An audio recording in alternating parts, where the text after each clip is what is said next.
आता याच्यामध्ये दुसरी गोष्ट, लागण झाली, ठीक आहे, लागण झाली की बऱ्यापैकी आपण काय करायचं, जो आपला मेन शेंडा आहे, मग असे आंब्यामध्ये सांगितले की आपल्याला मेन शेंडा जो डोकं फांदी आहे तो कट करायचा आहे, पण याच्यात उलटा आहे. याच्यामध्ये बंगल फांद्या जोपर्यंत प्लेट पर्यंत पोहोचत नाही आपलं झाड तोपर्यंत कट करत राहायचं. बगल फांदी जोपर्यंत आपल्या करंगळी सारखी असेल ना, ही उत्तम अवस्था आहे जेव्हा आपण त्याची छाटणी घेऊ शकतो. म्हणजे इव्हन आपल्या बोटाने जर टच केलं तरी आपण ती तुटू शकते. ती एकदम चांगली कंडिशन आहे जेव्हा आपल्याला प्रुनिंग घ्यायची. जास्त त्या वाढवून द्यायचं नसतं. आपली काळजी फक्त एकच घ्यायची, जो आपला शेंडा आहे तो कसा लवकरात लवकर आपल्या प्लेटच्या बाहेर निघेल ह्याच्यावरती काळजी घ्यायची. तोपर्यंत साईडच्या जेवढ्या काही फांद्या आहेत त्या कट करत राहायच्या. एकदा प्लेटच्या बाहेर निघालं की मग काय करू शकतो आपण, ती सिंगल फांदी कधी कधी वाढली जाते किंवा तिथं स्प्रॉटिंग जास्त फुटवा निघण्यासाठी आपण त्या शेंड्यात त्या प्लेटच्या बाहेर निघाल्यानंतर बऱ्यापैकी एक 10 सेंटीमीटर वरती आपण त्याचा कट घेऊ शकतो. ठीक आहे, कट घेतल्याने काय होतं, जो आपला मेन शेंडा आहे तो त्याची वाढ थांबते आणि प्लेटच्या बाहेर मग फुटवा निघतो. प्लेटच्या थोडासा खाली जरी निघाला तरी चालतंय, काय अडचण नाही, किंवा प्लेटच्या वरती जरी निघाला तरी काय अडचण नाही. ठीक आहे. हा, काही ठिकाणी आता शेतकरी ना छाटणी घेत नाहीत प्लेटच्या वरती, हा, तर ते आय असेच वाढू देतात आणि जेव्हा ते बेंड होतं ते ऑटोमॅटिक त्याचा नंतर फुटवा निघतो. त्याच्यामध्ये काय होते, आता उदाहरण द्यायचं म्हटलं तर काही द्राक्ष शेतकरी आहेत, डाळिंब शेतकरी आहेत, त्यांना शेतीचा चांगला अनुभव आहे असं म्हणेल. ठीक आहे, कारण ते रोज शेतीवर बागेवरती आहेत, त्यांना तो रोज तिथं अनुभव आहे. ठीक आहे, त्यामुळे तिथं आपल्याला तेवढी घाई असते की माझी कॅनोपी लवकर कशी तयार होते. त्यामुळे कॅनोपी जर आपल्याला लवकर तयार करायची असेल तर बऱ्याचशा बागा आहेत की बाबा वाकल्यानंतर नाही मग नंतर मागा फुटवा निघतो. पण जरी आपल्याला कट जरी घेतला तिथं तरी काय त्याच्यात काय अडचण नाही. एक शेंडा वाढून जरी दिला तरी नंतर तो फुटवा काढणार आहे. फक्त फरक काय पडतो, एक 2-3 महिने कॅनोपी आपली लवकर तयार होऊन जाते. फुटवा जास्त निघाल्याने काय होतं, कॅनोपी लवकर तयार होऊन जाते. त्यामुळे ती कटिंग जरी घेतलं तरी काय अडचण नाही. ते आपलं नियोजन तेवढं जुळलं पाहिजे. पण असं नाही की बाबा अजून ते काय आपल्याला जास्त माहित नाही. कधी कधी काय होतंय, एप्रिल मे मध्ये पण छाटण्या झाल्या, मग एप्रिल मे मध्ये ज्याने छाटणी केलेली आहे त्याची बाग उपजारच नाही अशी कंडिशन झाली. मग ते माहिती, त्या गोष्टींची माहिती झाली पाहिजे आपल्याला. ठीक आहे, बांधणी करण्यासाठी आपण काय करू शकतोय, जे आपल्याला जेव्हा आपण नवीन लागण करतो तेव्हा शक्यतो तंबूस वापरतो. तंबूस टाळा, जेवढी बारीक दोरी असेल तेवढी शक्यतो टाळा. केळी बांधण्यासाठी जी आपण पट्टी वापरतो आपण, ती एक अगदी योग्य, अगदी उत्तम, कारण त्याची जाडी बऱ्यापैकी अशी 2 बोटासारखी राहते, 2 बोटापेक्षा थोडी बारकी राहते, पण ती बांधण्यासाठी लॉंग ड्युरेशन साठी काय चांगली आहे.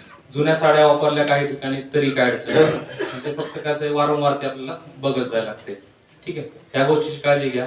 त्यानंतर फुटवा निघाल्यानंतर आता कसं आहे, बऱ्यापैकी जर जून मध्ये जर लागण केली आपण तर पुढच्या जून मध्ये काही अंशी याच्यामध्ये फ्लॉवरिंग फ्रुटिंग चांगली येते, म्हणजे बऱ्यापैकी येते, सुरू होते.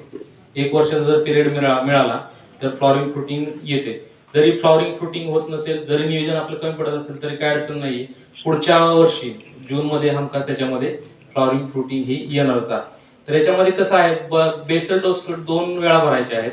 एक तर म्हणजे आपल्याला जेव्हा 15 मेच्या पुढं जेव्हा वातावरण, जेव्हा टेम्परेचर जेव्हा कमी व्हायला सुरुवात व्हायला लागली, एखादा जर एप्रिल मे मध्ये जर पाऊस झाला तर तेव्हापासून थोडस तापमान कमी व्हायला लागतं.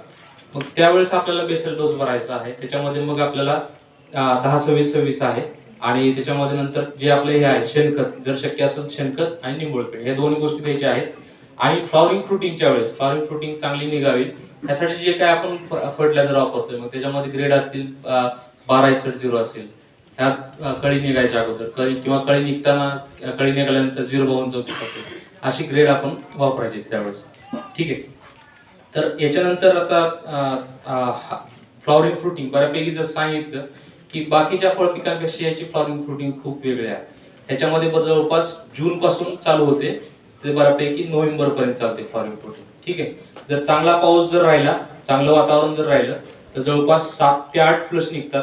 त्यातले 5 ते 6 फ्लश चांगले निघतात, 1-2 फ्लश कमी निघतात. तर बऱ्याच वेळा असा पण प्रश्न येतो की सर त्यातले 3 चांगले निघाले, 1 कमी निघाला, तर तो निघणारच आहे. लक्ष कुठे जाते आपलं की तो 1 कमी कशामुळे निघाला. कारण काय होतं, याच्यामध्ये 6 महिन्याचा फ्लॉवरिंग फ्रुटिंगचा वेळ कुठल्याही फळ पिकाचा नाही, कुठल्याच.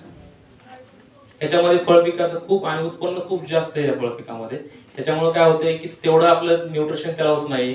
आणि हे सगळ्यांचं गुणधर्म आहे हा, की मी आज जर 10 तास काम केलं तर उद्या नक्कीच मी 1-2 तास तरी 3 तास तरी मी काम कमी करणार.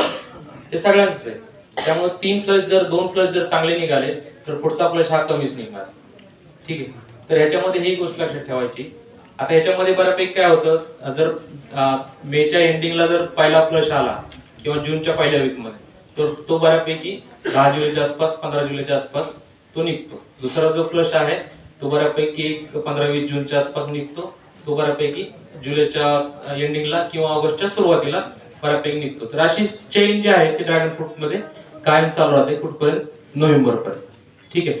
एकदा आता नोव्हेंबर संपला, फ्लॉवरिंग फ्रुटिंग संपली आपली, की त्याच्यानंतर काय करायचंय, काही आपल्या व्हाईट मध्ये सुरुवातीला जो होता पॉलिनेशनचा प्रॉब्लेम होता, सेटिंग होत नव्हतं. ठीक आहे. तर बऱ्याच वेळा हे पण होतं की जेव्हा एखादी काडी जेव्हा नवीन असते, बऱ्यापैकी ह्याच्यामध्ये जी काडी पाहिजे ती 6 ते 7 महिन्याची पाहिजे, कमीत कमी 6 ते 7 महिने, तेव्हा त्याच्यावरती सेटिंग होईल. बऱ्याच वेळा काय होतं, फुल लागतं पण ते गळून पडतं, मग ती जी काडी मॅच्युरिटी झालेली असते. दुसरी गोष्ट, तेव्हा टेम्परेचर जास्त आहे का, टेम्परेचर तापमान जर जास्त असेल तरी त्यावेळेस गळून पडतं.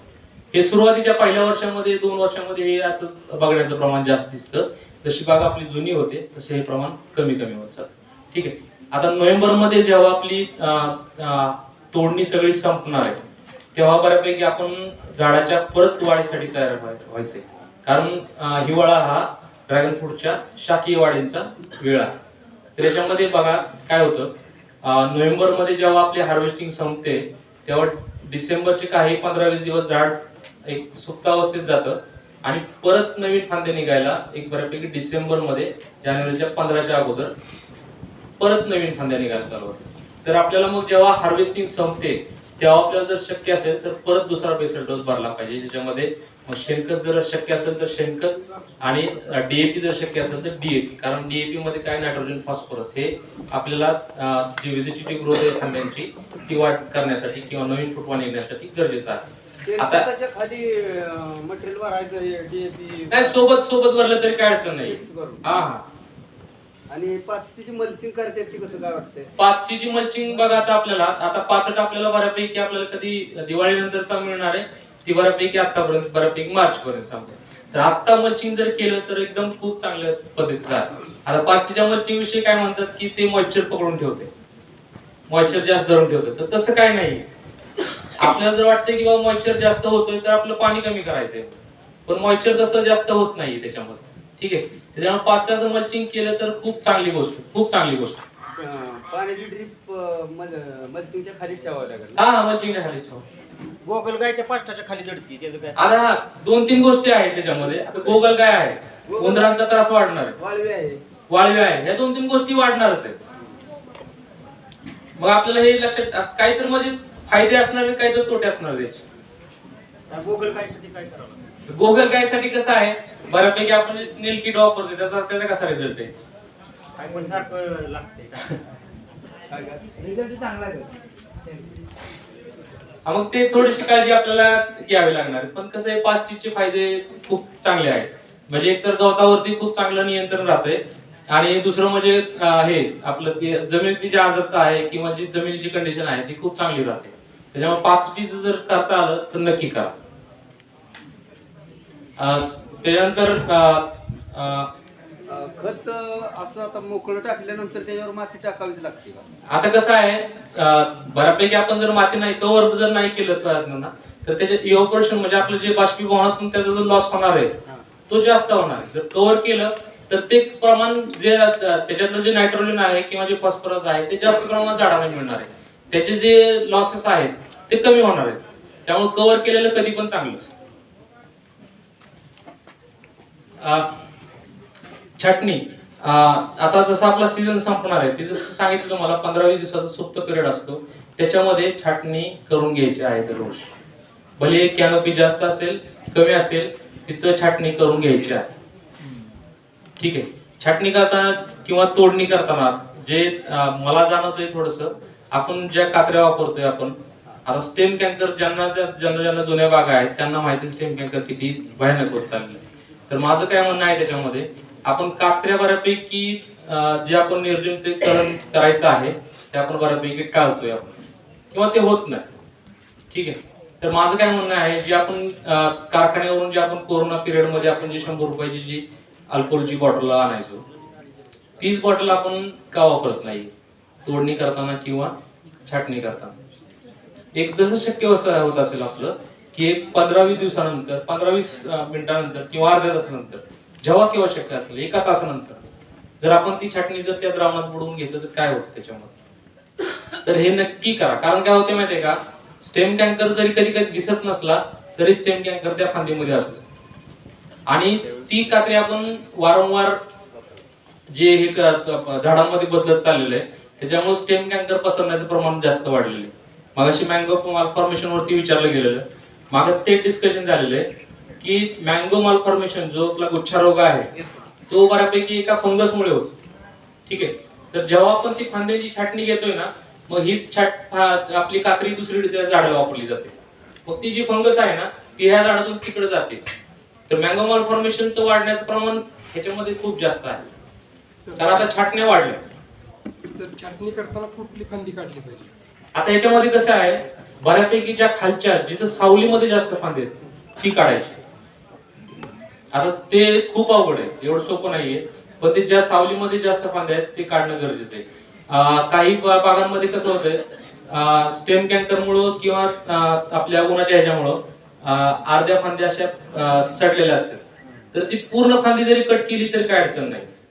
आपल्याला सुरुवातीला पहिल्या 2 वर्षामध्ये काय वाटतं की माझ्या बागेमध्ये जास्त फांद्या नाहीत, पण तीच जर मग 3ऱ्या वर्षाच्या पुढे जर बागे गेली तर आपल्याला छाटता छाटता नको होऊन जाते.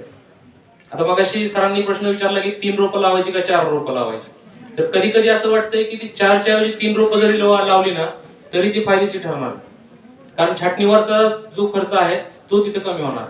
सुरुवातीच्या 1-2 वर्षामध्ये वाटतंय की बाबा फांद्या कमी, पण 3 वर्षाच्या पुढे ते प्रमाण खूप बदलून जाते, तो सिनेरिओ खूप बदलून जाते. ठीक आहे.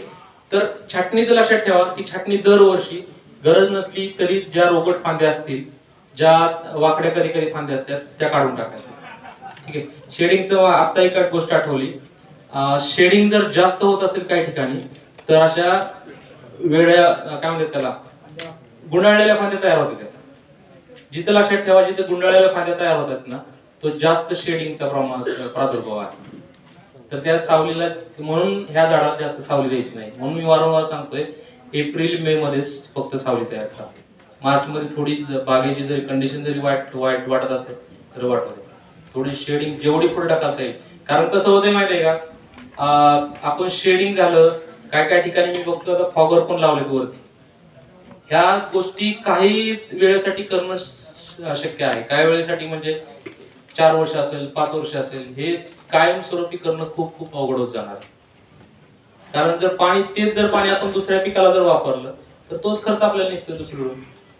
मग ड्रॅगन फ्रूटला आपण एवढी का काळजी घेतोय, फॉगर लावायचे, शेडिंग करायचं. शेडिंग वरती मी स्वतः एक्सपेरिमेंट केलेला आहे. मी जरी बोलत असलो किंवा मी जर म्हणायला पाहिजे की शेडिंग वापरा, पण माझं म्हणणं काय आहे, जर शेडिंग न वापरता आपण केवलिनच्या माध्यमातून जर झाडांचं बागेचं व्यवस्थापन चांगलं करत असेल तर केवलिनला प्राधान्य शेडिंगपेक्षा. कारण शेडिंग मध्ये खर्च खूप जास्त आहे, त्याचं व्यवस्थापन तेवढंच अवघड आहे. कारण 3-4 वेळा तर आपल्याला बांधायला लागते ती बऱ्यापैकी उन्हाळ्यामध्ये. एखाद्या वर्षी 2 वर्षी जर आपण शेडिंग केलं नाही तर त्या बागेची कंडिशन कशी होईल ते पण आपल्याला बघितलं पाहिजे. ठीक आहे. तर आपण छाटणीवरती आलेलो आहे. छाटणी ही नोव्हेंबरच्या महिन्यामध्ये जेव्हा आपली हार्वेस्टिंग संपलेली आहे, नोव्हेंबर ते डिसेंबर मध्ये, आणि जेव्हा नवीन फुटवा निघणार आहे त्याच्या अगोदर केली पाहिजे आणि दरवर्षी कराच.